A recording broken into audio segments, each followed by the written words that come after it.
Hey, you. Yes, you, my hurried child. You rush through the street like a cyclone. Where are you going? A show. A show. So you came to Vienna for the love of stories, that's for sure. Then this is just the right place for you. A place where the floors are decorated with gold, where music sings along with the stories. Even a newcomer could be entranced here. Oh, listen to me. You must not be a newcomer, but a true connoisseur. Well, before you leave, may I ask a simple question? Which act in a show do you prefer?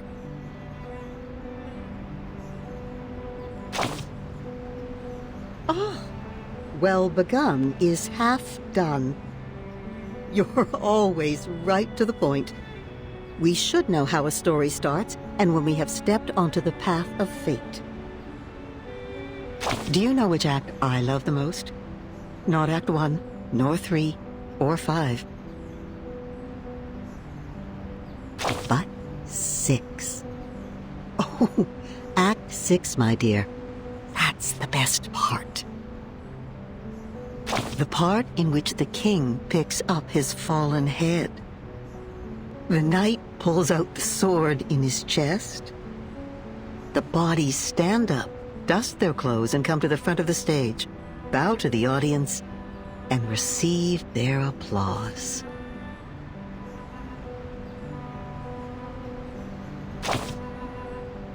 Yes, it is. My child, that is precisely when the real show begins. I have a good script here. Let me put on my glasses.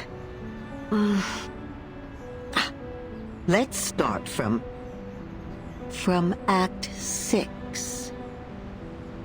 The princess, a nightingale decorated with diamonds, an opera singer taking center stage, steps into a building of gray and white diamond patterns. And the curtain falls forever. The smile on her face seems too serene. She is still dreaming.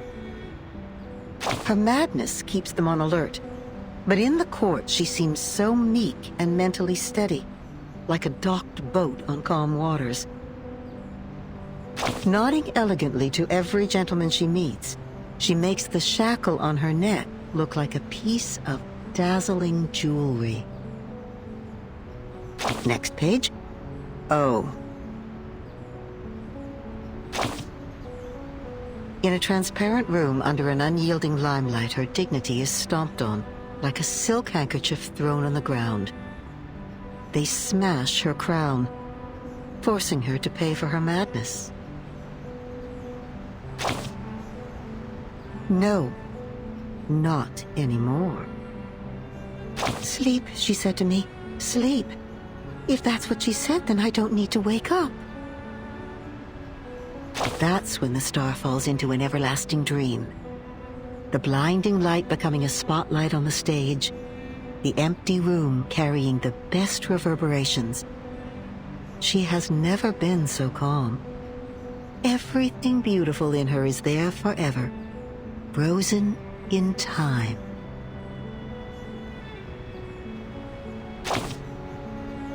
Or found eternal peace. Her world has become the performance, a show that never ends. I'd say she's a great actress, isn't she?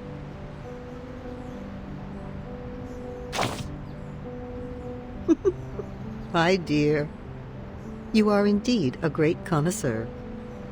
Only one act of a play can't tell a good story by itself.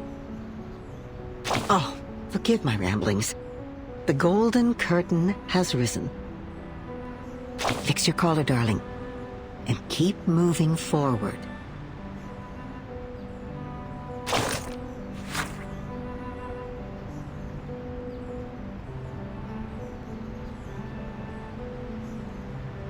Fix your collar, darling, and keep moving forward.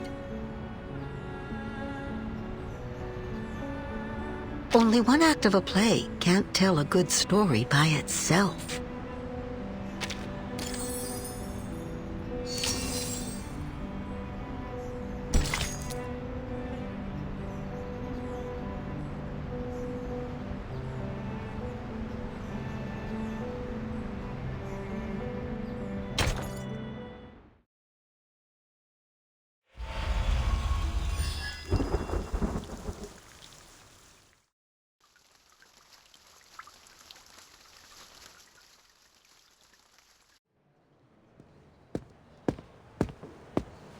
Meine Damen und Herren, willkommen!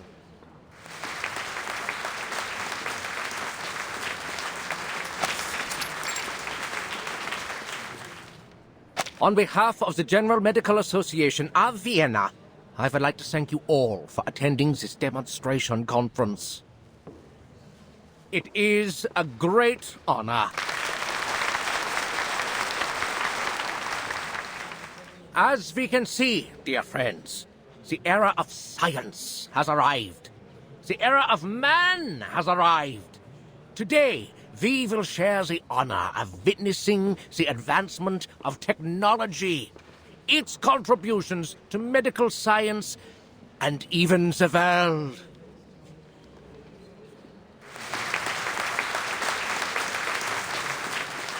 Now, please allow me to introduce the patient again, Miss Isolde von Dietersdorf.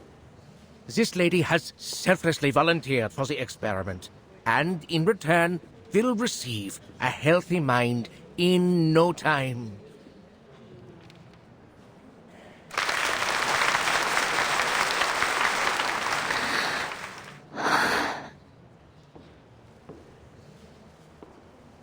She's been living a miserable life due to hysteria. How terrible it is for a young woman like her. As we all know, mental illness is taking an increasing toll on our country. Even suicide has become more rampant. The tragedies are piling up, and our dear lady is in excruciating pain as we speak. Thanks to the development of medical science, we can again be rescued from the abyss of pain. As I said before, the electroshock therapy uses the most advanced technology available. The medical use of electricity dates back to the 18th century.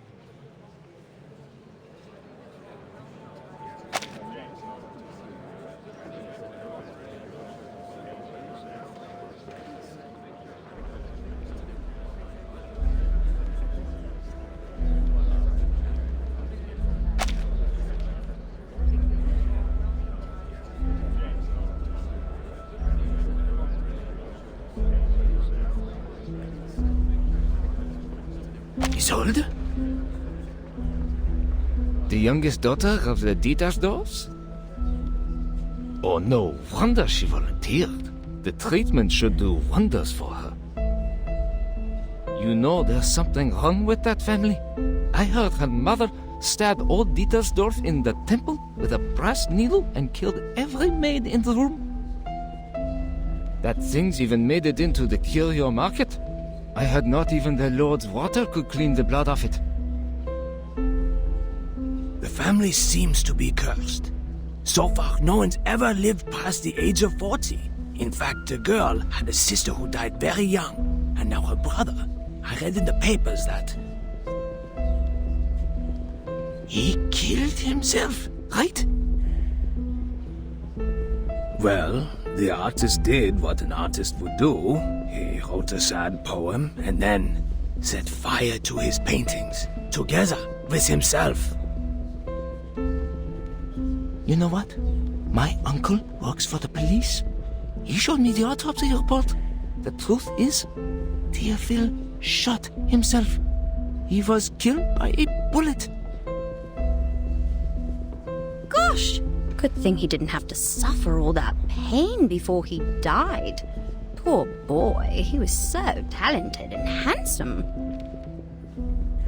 But the girl, oh, she's less fortunate. Fainted at her only brother's funeral. Didn't even get to see him one last time.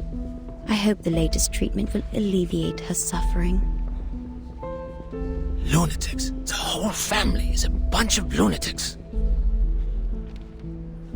Manners, sir. This is Vienna where we call these poor people arcanists. I sincerely hope that Isolde can put an end to her miserable nightmare. After all, she is one of the most talented opera singers in Vienna. Just like her mother. You know what they say? Talent and hysteria go hand in hand. Think about it. They both come from the mind.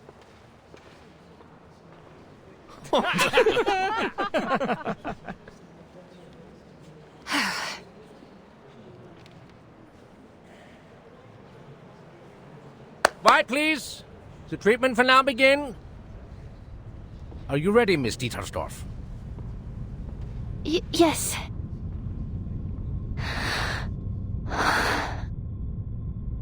I'm ready. Please. 3, 2, 1. Okay. Calm down, my lady. Just hang in there, okay? The treatment will work. Perseverance is a virtue. I don't think the electroshock is causing the pain you seem to be experiencing. Don't let the imaginary fear get the better of you.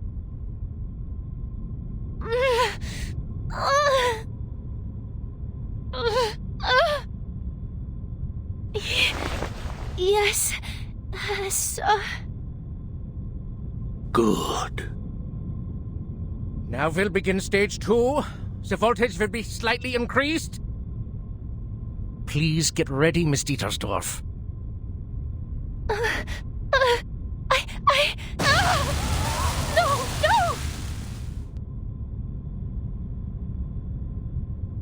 Stage 3, an even higher voltage.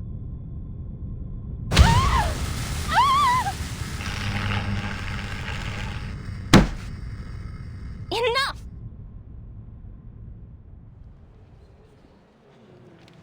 Forgive the interruption, Dr. Schwartz, but I need you to stop the treatment immediately.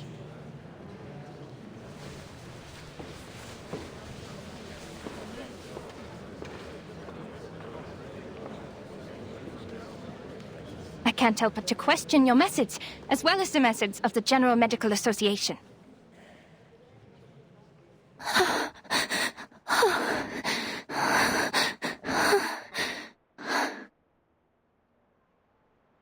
Your electroshock therapy is a gross violation of humanitarian principles.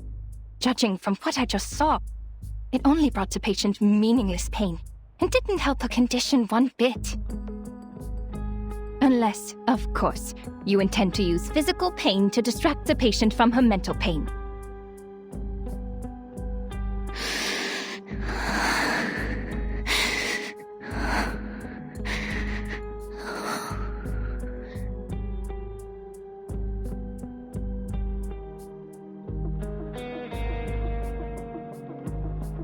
Even though this is a conference meant for conversation, you're being a little rude.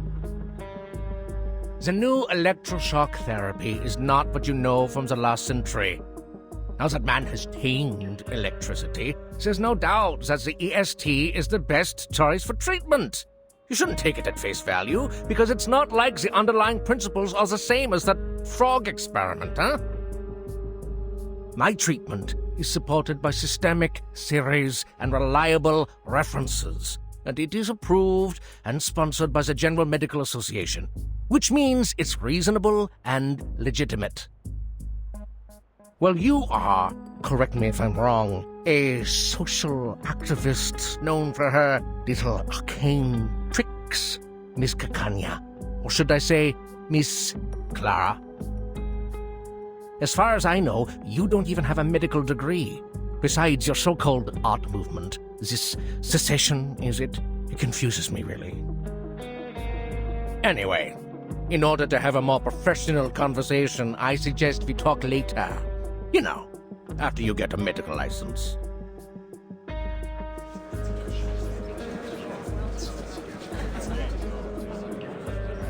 No, Dr. Schwartz. This conversation has nothing to do with my personal identity or experience. I'm only asking you as a citizen of Vienna and as a human being with empathy. How can you not see that she's suffering? Have you been thoroughly brainwashed by the supposed authority of medical science? Or have you two been blinded and deafened by hysteria? Oh! You rude little... Please allow me to reiterate, the EST is an advanced and reliable treatment. Besides, Miss Dietersdorf has signed an agreement before we started. The experiment is conducted under mutual consent. Your objection is of no use, and it is even harmful to the patient's interests.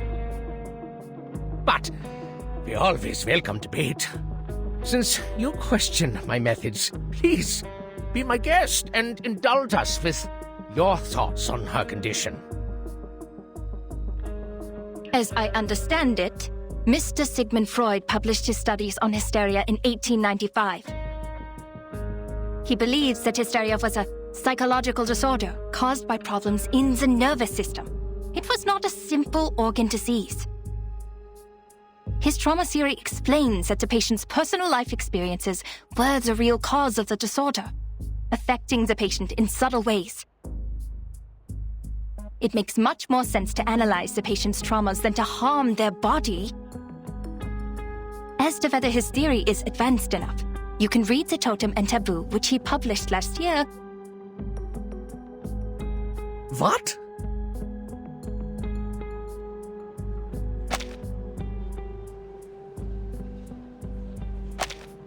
Freud. Freud! The man who told people to marry their mothers and kill their fathers. The one who couldn't get a word in when his patients spewed insanity. It took him 17 years to become a professor, for God's sake. Miss Clara, I've tolerated your immature antics, and I always welcome advice and opinion, as long as they're rational and reasonable. It's just, how could you challenge me with such an amateur theory? You insult me as a gentleman, and you insult my reputation. What? Dr. Schwartz, I did not mean to insult you.